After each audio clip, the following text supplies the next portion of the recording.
Então, janeiro ainda nem acabou e a gente já tem um terremoto de acontecimentos geopolíticos. É uma mistura de tsunami e tremor de terra na pista de dança global e o DJ é Donald Trump. Bom, tudo diretamente de Moscou.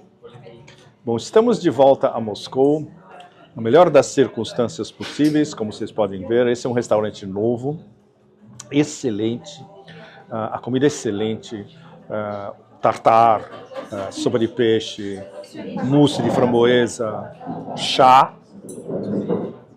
Hoje é um Pepe chá moscovita. Bom, então o ano barra pesada está começando agora. Depois de 3 meses do Otanistão, basicamente na França, 2 semanas na Itália, foi fundamental para ter uma ideia aprofundada do marasmo e do desespero atual da União Europeia por dentro, evidentemente. Na Itália não tanto, na Itália o Otanistão, glamour, arte, gastronomia, dolce vita no sentido de viver bem a vida, e você pode inclusive se abstrair de todos os problemas geopolíticos e geoeconômicos que estão destruindo a Europa por dentro, ocasionados pelas próprias elites europeias. E eu passei pela Turquia antes de vir para cá, fundamental. Eu passei por Istambul, onde eu tive um jantar geopolítico absolutamente memorável, com algumas das melhores mentes independentes, não islamistas, basicamente kemalistas, seculares, não religiosos, e uma visão interna de o que o sultão Erdogan está querendo retirar, não só da sua aventura síria, como de uma possível entrada da Turquia nos BRICS como um dos partners. E foi especialmente importante ouvir da inteligência turca, no mais alto nível, uma visão realista de que Erdogan realmente quer. Em relação à Síria, eles confirmaram que o plano original de Ankara não era o que terminou acontecendo. E agora a Turquia está frente a frente com um abacaxi geopolítico gigantesco que eles não têm como resolver. O plano original era a tomada de Alepo. E a tomada de Alepo, relâmpago, em 48 horas, desabando o exército sírio na sequência, isso levou à tomada de Damasco, que nunca esteve nos planos originais de Erdogan e da inteligência turca. Foi um presente não de grego, foi um presente de gregos, troianos, citas, xiongnos, hunos, etc. E agora eles vão ter que lidar com isso. E não tem uma planificação a longo prazo, e Erdogan e a inteligência turca estão, na verdade, navegando de um dia para outro, o que vai acontecer com a Síria. Foi muito bom ouvir essa versão turca interna, independente do que realmente aconteceu na Síria. E em relação aos BRICS, uma leitura absolutamente direta. A Turquia, segundo eles, dificilmente vai aceitar ser até um partner dos BRICS, muito menos ser admitida pelos outros BRICS como um membro pleno, como foi o caso da Indonésia. Eles vão ficar, à la Erdogan, navegando nos dois lados, porque a elite turca, a inteligência turca, o business turco é totalmente ligado com o Ocidente e é atlanticista, e é especialmente pró-Europa. E a posição da Turquia na Eurásia, do ponto de vista das próprias elites, ainda é algo muito fluido. Eles querem fazer parte, tecnicamente, dos BRICS, da Organização de Cooperação de Xangai, etc., da integração da Eurásia como um todo, mas eles não querem perder o acesso vital que eles têm ao mercado da União Europeia, que é 40% das exportações turcas. A posição deles como o braço armado estendido na Anatólia e no oeste da Ásia da OTAN. Então eles vão continuar navegando os Estados Unidos, União Europeia, OTAN e BRICS, Organização de Cooperação de Xangai, Rússia e China. Então essa é a visão realista do que está acontecendo na Turquia. Bom, chegando aqui, claro, você chega em Moscou, eu estou aqui apenas há alguns dias e é um turbilhão. Eu já esperava um turbilhão de tudo que está acontecendo, envolvendo especialmente o possível início de uma, não resolução, mas de uma conversa sobre a guerra por procuração na Ucrânia, o que nos próximos dias eu vou ter uma noção melhor de o que está acontecendo nos corredores de poder em Moscou. O início dos BRICS, que ainda não... A presidência brasileira dos BRICS ainda não começou verdadeiramente, isso pode começar, digamos, em fevereiro, as primeiras reuniões, um processo de decisão já para o resto do ano. A relação Rússia-China, muito interessante, o famoso Zoom de 95 minutos entre Putin e Xi Jinping, que tinha sido marcado antes, mas que coincidiu praticamente com a tomada, a posse de Donald Trump, dia 20 de janeiro.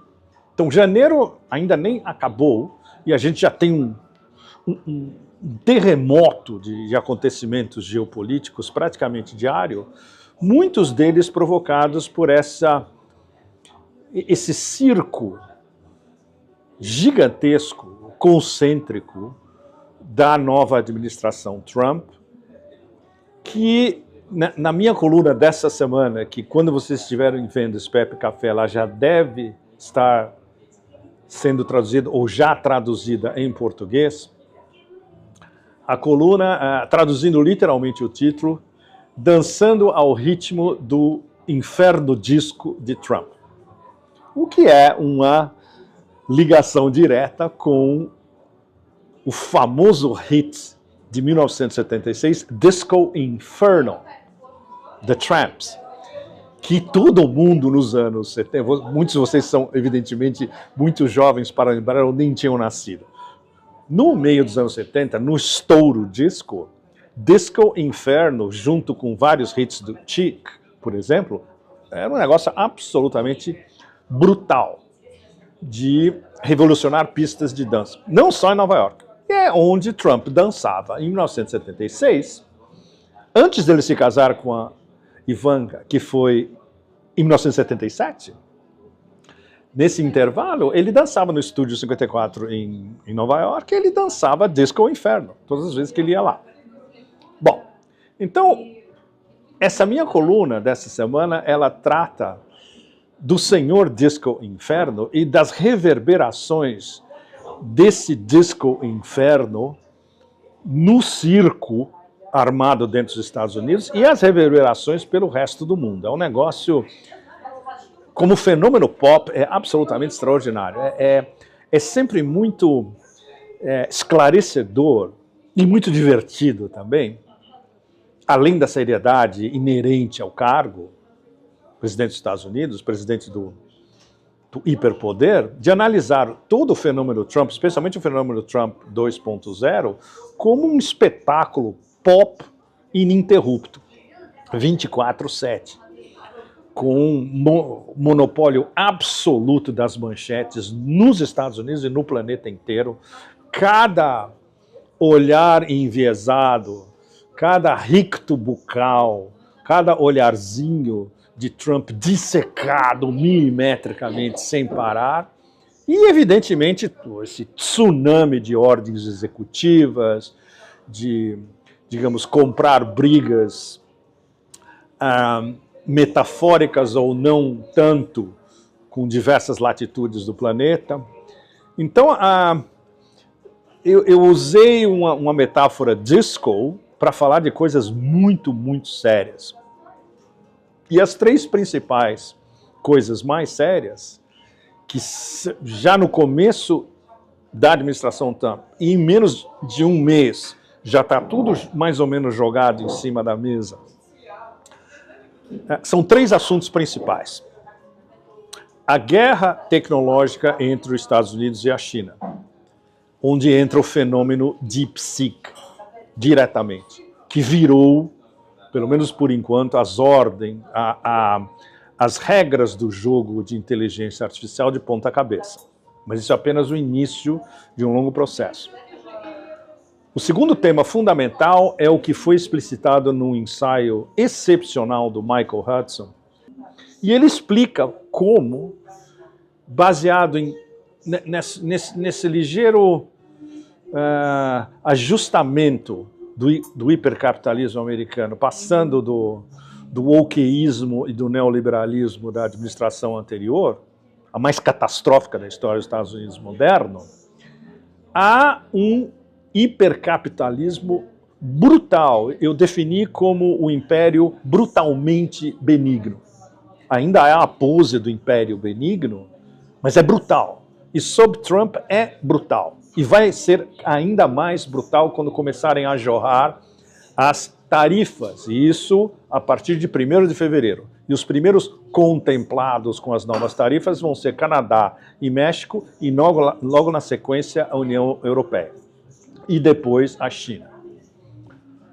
Então o texto do Michael é fundamental porque sinteticamente ele coloca: se os países do sul global, da maioria global, não acharem uma solução para a sua dívida em dólares, vis-à-vis o império e os bancos do sistema financeiro internacional, é impossível um desenvolvimento do sul global e da maioria global e escapando das garras do império. Essa é a tese fundamental e ele explica em detalhes. Ou seja, é a continuação do que o Michael qualifica como FIRE, que é um sistema de neoliberalismo exacerbado, demente, baseado em financialização, especulação imobiliária e seguro, e sistema de seguros pelo mundo inteiro. Escapar disso, escapar das garras do FMI e do Banco Mundial, evidentemente, é onde entram os BRICS. O que os BRICS estão querendo a curto e médio prazo, mais ou menos articular, e vamos ver como a presidência brasileira dos BRICS vai articular isso durante esse ano, e como isso agora vai enfrentar não um tsunami e um tremor de terra, é uma mistura de tsunami e tremor de terra na pista de dança global, e o DJ é Donald Trump. O Disco Inferno é um disco inferno onde ele quer botar o planeta inteiro para dançar ao seu som, ao som do império. E, ao fundo, com uma ideologia de que a economia americana é tão forte, segundo Trump e segundo os que estão em volta dele, que é uma espécie de buraco negro capaz de sugar a economia do planeta inteiro em benefício do império. Então essa é a lógica interna do sistema Trump. Bom, e aí a gente chega ao terceiro tema, que é o tema que concerne diretamente a Rússia, que é como Trump 2.0 vai lançar a possibilidade de um diálogo direto com Putin para, entre aspas, resolver a guerra por procuração da Ucrânia, que é uma guerra do Império usando a OTAN contra a Rússia. Isso, obviamente, não pode ser admitido diretamente por Trump e nunca é. Na cabeça de Trump, em tudo que ele tem falado até agora, é uma guerra da Rússia contra a Ucrânia e os Estados Unidos vão intervir para resolver o problema. E isso só engana, evidentemente, quem não sabe absolutamente nada das razões que levaram à operação militar especial há praticamente 3 anos.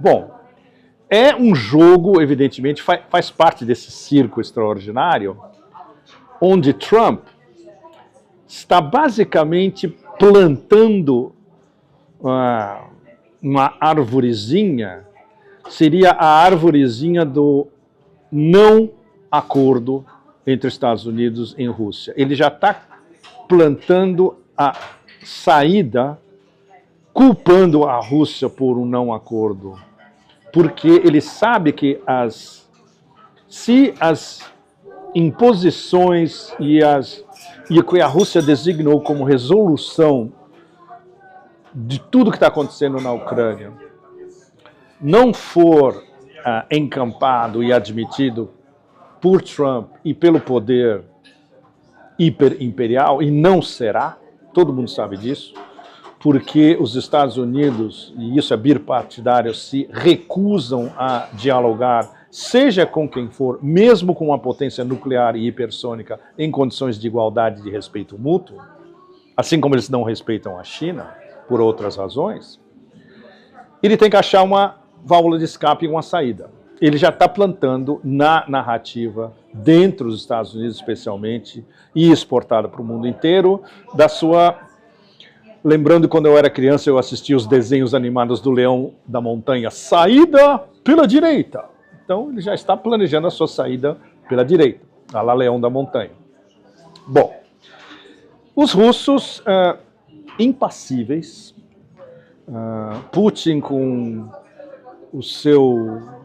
a sua visão do mundo com a paciência de monge taoísta, sem dúvida, mas com umas delimitações bastante claras de que a Rússia, como a Rússia vê a resolução, na verdade, de uma guerra larval que se transformou numa guerra quente entre os Estados Unidos e a OTAN contra a Rússia nos últimos 3 anos. Se transformou em Guerra Fria, em Guerra Quente, no terreno de Novorossiya, onde a Rússia está vencendo o Ocidente coletivo, inteiro, com tudo que foi jogado contra a Rússia. Esses são os fatos. Trump não pode admitir uma derrota estratégica do Império e da OTAN. Isso é um anátema absoluto. Isso é o que as classes dominantes americanas, as que estão por trás, inclusive, do apoio a Trump, jamais poderiam admitir. Então a gente está nesse flu pré-telefonema, inclusive. Peskov, porta-voz do Kremlin, já falou várias vezes.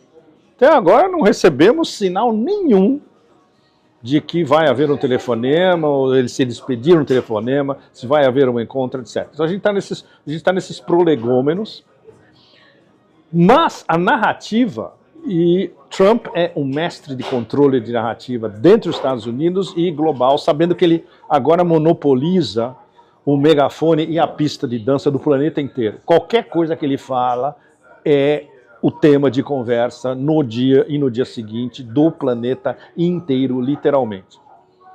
Ou seja, se não houver um acordo, e se no primeiro telefonema ou no primeiro encontro ao vivo entre Putin e Trump não se chegar, pelo menos, a um mapa para onde pode levar a resolução da tragédia ucraniana, ele vai diretamente culpar a Rússia pelo fracasso.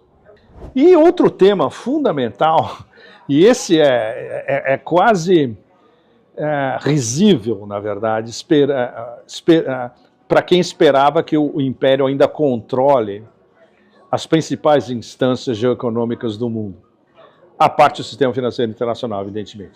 Trump ordenou a OPEP e a OPEP Plus a baixar o preço do petróleo. O que aconteceu na última conversa da OPEP Plus, que inclui os 2 principais membros, são Arábia Saudita e Rússia? O OPEP Plus falou, não vamos baixar coisa nenhuma, já está tudo programado, o preço do petróleo do jeito que está ótimo, a gente vai se reunir, nós vamos baixar a produção, mas não significativamente, e o nosso interesse não é baixar o preço do petróleo. Ou seja, é um desafio direto da OPEP Plus às ordens vindo do senhor Disco Inferno. Bom, e tudo isso agora, nessa semana, se interligando com o espetáculo extraordinário do início do novo ano chinês, que é o início do ano da cobra de madeira. Então, para vocês todos, primeiro de tudo, bem-vindos ao Ano da Cobra de Madeira, e isso vindo de Moscou, onde, no início dessa semana, se inaugurou uma exposição extraordinária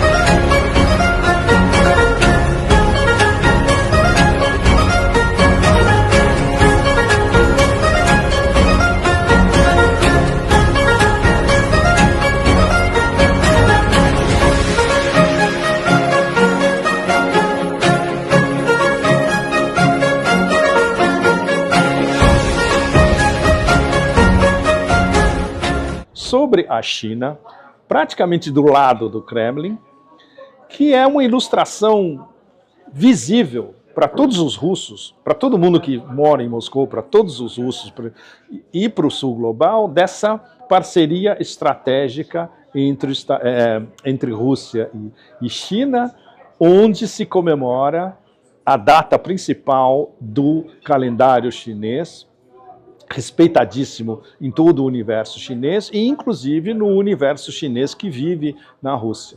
Então, saudações do chá chinês do Ano da Serpente de Madeira. E esse Ano da Serpente de Madeira, aqui para nós todos, começa já com novidades. A principal novidade é a introdução de perguntas e respostas no Pepe Café ou Pepe Chá. Então, a ideia é muito simples. Vocês mandam as perguntas que vocês quiserem nos comentários. Podem perguntar o que vocês quiserem, está tudo aberto. E eu respondo a essas perguntas no Pepe Café seguinte. Então, a gente vai ter um diálogo rolando. E como a minha vida é muito maluca, é muito difícil fazer isso ao vivo. Muitas vezes eu nem sei onde eu vou estar, entende?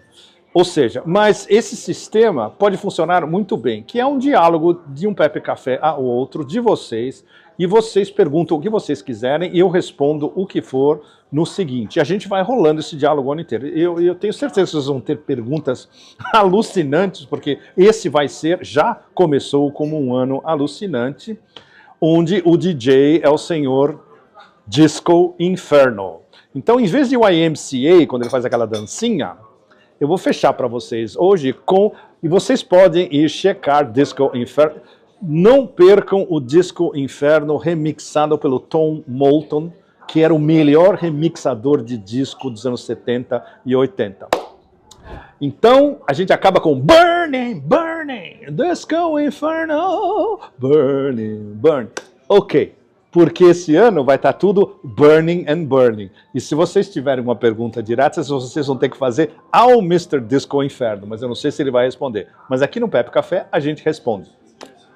Direto de Moscou, no início do Ano da Serpente de Madeira, até a semana que vem. Bye! E antes que eu me esqueça, inscrevam-se no canal. Obrigado.